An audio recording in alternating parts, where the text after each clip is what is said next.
सभी का इस हिंदी के वीडियो में स्वागत है। तो जैसा कि आप जानते हैं कि हर बार जब हम लोग वीडियो बनाते हैं तो उसमें एक नया पार्ट ज़रूर से पढ़ाते हैं और यह इस सप्ताह का नया वीडियो है और नया पार्ट है। तो इस वीडियो में हम लोग बापू का पत्र पढ़ने वाले हैं और इस पाठ का नाम यानी शीर्षक जो है आपको सुनकर ही ऐसा लग रहा होगा कि शीर्षक में माने पत्र है और पत्र किसका है? बापू का। तो बापू कौन ये मैं पहले बता देती हूँ। तो चलिए अगले स्लाइड में बढ़ते हैं, हम फिर बताते हैं।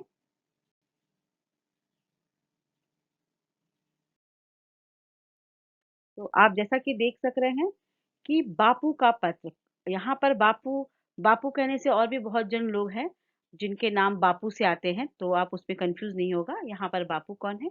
महात्मा गांधी यानी मोहनदास करमचंद गांधी। तो महात्मा गांधी जी ने ये पत्र लिखे थे। किसको लिखे थे ये पत्र? हाँ, ये पत्र जो है ये एक जगह से लिख रहे थे यानी जेल से लिख रहे थे अपने परिवार वालों को, और परिवार वाले इनको लिख रहे थे। यानी पत्र के बारे में आपको बता दें, वैसे तो आप लोगों ने अपने घर में या अपने परिवार के सदस्यों से पत्र के बारे में कहा और सुना भी होगा, समझा भी होगा, लेकिन उम्मीद करती हूँ कि आज के इस दौर में हमारे विद्यार्थियों को संदेश भेजना यानी मैसेज करने की सुविधा है, लेकिन पत्र अभी कोई लिखने का कार्यक्रम उतना नहीं होता। तो हाँ, बहुत होता है कि ये सरकारी कामकाज या फिर विद्यालय में पत्र लिखने की आवश्यकता आप लोगों को पड़ती है, तो इसलिए पत्र सीखना भी बहुत ज़रूरी है।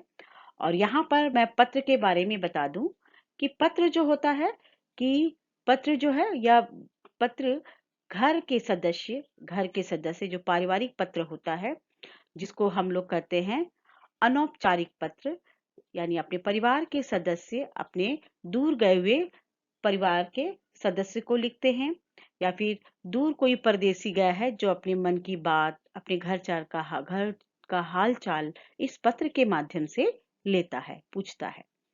तो ये पत्र जो है क्या है?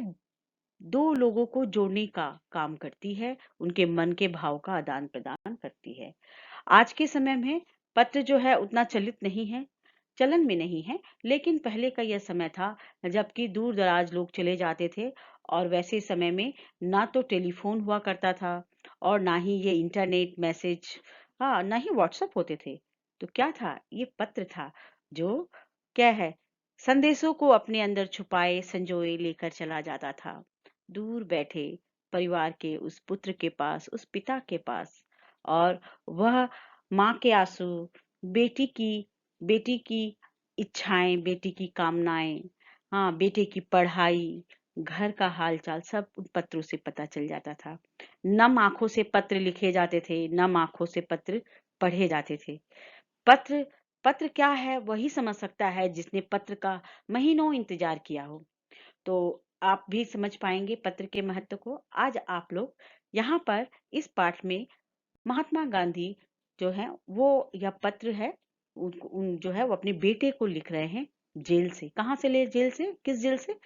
प्रिटोरिया जेल से लिख रहे हैं। गांधी जी के बारे में वैसे तो हमारे सभी विद्यार्थी जानते हैं कि आखिर वो कौन हैं, पर आज मैं फिर से आपको थोड़ा उनके बारे में बता दूं कि वही महात्मा गांधी वही हैं जिन्होंने हमारे भारत देश को आजाद कराने में महत्वपूर्ण भूमिका निभाई। इन्होंने स्वतंत्रता संग्राम को एक दिशा दी, स्वतंत्रता संग्राम को उसके मुकाम पर पहुंचाया, और आजादी का जो सूरज हमें नसीब हुआ, तो इनका उसमें बहुत बड़ा योगदान है। हमारा भारतवर्ष बरसों ऋणी रहेगा इनके इनके लिए। तो और हम लोग बहुत कुछ करके भी इनका ऋण उतार नहीं सकते। तो बापू के पत्र के बारे में चलिए आज आगे हम और बता दें कि ये प्रिटोरिया जेल कहाँ है। कुछ बच्चों ने इसके बारे में जिज्ञासा भी की थी कि मैम ये जेल है कहाँ, क्या हम लोग देख सकते हैं जाकर इस जेल को? तो मैं इतना बता दूं कि यह जेल जो है दक्षिण अफ्रीका में है, और महात्मा गांधी जो थे, हाँ, कि वो कॉन्ट्रैक्ट पे यानी कॉन्ट्रैक्ट पर वकालत के लिए दक्षिण अफ्रीका गए थे। तो वहां पर उन्होंने वहां पर उनको जेल जाने की नौबत आई थी। और आप सोच सकते हैं कि आखिर उनको जेल जाने की नौबत क्यों आई थी। तो वो भी वहां पर भी इन्होंने क्या किया था कि उनके संग कुछ गलत हुआ था, गलत वहां पर हो रहा था। भारतवासियों के संग वहां पर रह रहे जो हिंदुस्तानी थे उनके संग कुछ गलत हो रहा था, जिसका इन्होंने विरोध किया था। वहां पर भी उन्होंने सविनय अवज्ञा आंदोलन छेड़ा था।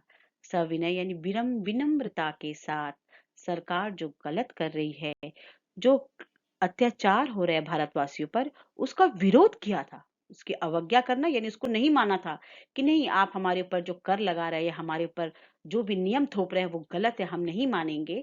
विनम्रता के संग उसका विरोध किया था, जिसके कारण इनको जेल जाना पड़ा था।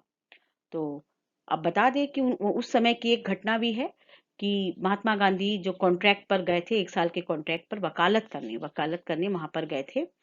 तो वहां पर वो फर्स्ट कंपार्टमेंट का, ट्रेन से यात्रा कर रहे थे, तो फर्स्ट कंपार्टमेंट का उन्होंने टिकट लिया और टिकट लेकर ट्रेन में बैठ गए। वाजिब है, मैंने टिकट लिया है, मैं ट्रेन में बैठ सकता हूँ। वो बैठ गए। अब बैठकर फिर वो यात्रा उन्होंने आरंभ कर दी। तो वहां पर जब वो यात्रा कर रहे थे, तो वहां पर वो कि जब वो करीब नटाल की राजधानी, यानी वो जो यात्रा कर रहे थे, तो नटाल की राजधानी मैरीबर्ग पहुंचे, तो वहां के रेलवे का एक हेल्पर उनके पास आता है बिस्तर लेकर। तो गांधी जी कहते हैं कि नहीं शुक्रिया, मेरे पास भी बिस्तर है। तो वह अधिकारी उसको लेकर लौट गया। कुछ देर बाद गांधी जी क्या देखते हैं कि एक ऑफिसर यानी अधिकारी उनके पास आता है। ऑफिसर उनको बोलता है कि नहीं, आप यहाँ पर नहीं रहिए, आप थर्ड कंपार्टमेंट में जाइए, आप इस ट्रेन के फर्स्ट फर्स्ट क्लास कंपार्टमेंट में नहीं बैठ सकते। तो गांधी जी ने कहा कि मैंने तो टिकट लिया है। तो इस पर क्या हुआ कि उसने कहा कि नहीं, यहाँ पर फर्स्ट क्लास कंपार्टमेंट में सिर्फ गोरे ही लोग बैठ सकते हैं, और आप काले हैं, आप यहाँ पर, आपका रंग जो है डार्क है, आप यहाँ पर नहीं बैठ सकते। लेकिन उन्होंने कहा मैंने तो टिकट लिया है। लेकिन उन्होंने कहा कि आप मुझे धक्के देकर निकालना चाहे, मैं कुछ नहीं करूंगा, लेकिन मैं यहाँ पर अपनी मर्जी से नहीं जाऊंगा, क्योंकि मैंने टिकट लिया है और नियमों का पालन किया है। तो उनको जबरन वहां से धक्के देकर, मतलब पहले तो धमकी दी गई, फिर जबरन उनको वहां से बाहर निकालकर स्टेशन पर बैठा दिया गया। और वो वहां पर रात भर ठिठुरते रहे गांधी जी। लेकिन कहते हैं कि बहुत बार कुछ हादसे या कुछ घटनाएं मनुष्य को तोड़ देती हैं, पर गांधी जी टूटे नहीं, बिखरे भी नहीं। क्या हुआ, और मजबूत बन गए। उन्होंने निर्णय लिया कि यह जो गलत हो रहा है, ये काले गोरे का जो भेद हो रहा है, यह जो अत्याचार हो रहा है, तो इस भेदभाव को वो क्या करेंगे, दूर करेंगे। अफ्रीका में रंग के नाम पर जो भेदभाव हो रहा था, और भारतीय समुदाय यानी भारत के जो लोग थे, उनका जो उत्पीड़न हो रहा था, यानी उनका जो मिसयूज हो रहा था, तो उसको उस अन्याय के खिलाफ वो खड़े हुए। तो इस तरह से गांधी जी को 7 साल तक उन्होंने इस तरह से वहां पर आंदोलन किया, तब कहीं जाकर जो है दक्षिण अफ्रीका की जो सरकार थी वह उनके संग बैठने के लिए तैयार हुई, इस मामले पर बात करने के लिए तैयार हुई, और उनको उसमें जीत हासिल हुई। और बहुत बार गांधी जी को जेल जाना पड़ा। तो वहां की जेल है प्रिटोरिया जेल। तो यहाँ तक कि मैं समझती हूँ कि आपकी अध्यापिका जी ने आपकी जिज्ञासा को शांत किया है। चले आगे बढ़ते हैं। पाठ है, पाठ के कुछ अंशों को आपके सामने आज मैं प्रस्तुत करूंगी, बताऊंगी, समझाऊंगी, और बाकी जो अंश है वो हम लोग दूसरे वीडियो में देखेंगे। तो आप लोग जरूर से उस वीडियो को देखिएगा। इससे क्या होगी, इससे यह होगा कि आप लोगों के मन में जो जिज्ञासाएं हैं या फिर परीक्षा से जुड़ी हुए जो प्रश्न हो सकते हैं, उसके उत्तर आप आसानी से दे पाएंगे। पाठ का नाम, बापू का पत्र। प्रिटोरिया जेल, 25 मार्च 1909। प्रिय बेटे, हर महीने एक पत्र लिखने और एक पत्र पाने का अधिकार मुझे मिला है। मेरे बारे में तुम जरा भी चिंता मत करना। मैं पूर्ण रूप से स्वस्थ हूँ। आशा है कि बा अच्छी हो गई होगी। तो जब गांधी जी जेल में आ गए, प्रिटोरिया जेल में आ गए, तो फिर आप सोच सकते हैं कि घर की चिंता तो सताती है। तो सबसे पहली बात बता दें कि जो कैदी होते थे, उन कैदियों को एक पत्र लिखने का और एक पत्र, माने एक पत्र लिखकर वो अपने घर भेज सकते हैं, और उनके घर से सिर्फ एक पत्र उनके पास आ सकता है। अगर ज्यादा आएगा तो वो उसको उनके पास नहीं भेजेंगे। तो उन्होंने सबसे पहला काम किया कि अपने बेटे को यह बताना चाहा कि अगर उनको उनके बेटे को कुछ भी बताना हो, कोई भी जरूरी बात बतानी या समझानी हो, तो वो इस एक पत्र में ही उनको बता सकता है। इसके साथ साथ वो बोल रहे हैं कि अगर मैं भी तुम्हें कुछ भेजूंगा तो वो एक ही पत्र तुम्हारे पास जाएगा और तुम किसी दूसरे पत्र के ऊपर भरोसा या विश्वास मत करना। और दूसरी बात यह है कि इन्होंने क्या किया था, सरकार के विरोध आंदोलन छेड़ा था, विरोध किया था उनका। तो आप सोच सकते हैं कि सरकार की पैनी नजर इनके ऊपर थी, वो एकदम नजर लगाए रखी थी कि आखिर ये क्या क्या करते हैं। तो ये भी था कि ये इनके पत्र, अगर ये ज्यादा पत्र भी लिख देते थे तो इनके पत्र को पढ़ा जाता था। सरकारी लोग जो ऑफिसर ऑफिसर होते थे जेल के, उनके पत्र को पढ़ लेते थे तभी भेजते थे। और अभी उनके जब बेटे पत्र लिखते थे तो वो पत्र वो भी पढ़ते थे। क्यों? कि हो सकता है कि कोई ये लोग क्रांतिकारी में कोई गलत कार्य कर रहे हो, कोई या सरकार के विरोध में कोई कार्य कर रहे हो, तो उन सरकार को ये बातें उनके पत्र के माध्यम से पता चल जाए, है ना। इसीलिए तो पत्र खोला जा रहा है ना, पढ़ा जा रहा है। आखिर एक घर से आए हुए पत्र पर क्या हो सकता है, घरेलू बातें हो सकती हैं, लेकिन उस समय जेल में गांधी जी के पत्र को खोलकर पढ़ा जाता था। और गांधी जी को परिवार के लोगों की चिंता भी थी, तो वह पूछ भी रहे थे कि बा जो है उनका वो अच्छी हो गई होंगी, यानी उनका तबीयत उस समय खराब था जब गांधी जी पकड़े गए थे। तो आगे बढ़े। मुझे मालूम है मुझे मालूम है कि तुम्हारे कुछ पत्र यहाँ आए हैं, लेकिन वह मुझे नहीं दिए गए। फिर भी डिप्टी गवर्नर की भलमनसी से मुझे मालूम हुआ कि बा का स्वास्थ्य सुधर रहा है। मैं अब कुछ तुम्हारे बारे में कहना चाहूंगा। तुम कैसे हो? मैं यह जानता हूँ कि तुम्हें अपनी शिक्षा से असंतोष है। यानी कि सबसे बड़ी बात कि आप सोचिए कि घर को चलाने वाला, घर का जो मालिक हो या घर का जो बड़ा हो, वो अगर घर से चला जाए तो घर के जो बच्चे होंगे उनकी शिक्षा दीक्षा पर क्या होगा, असर पड़ेगा।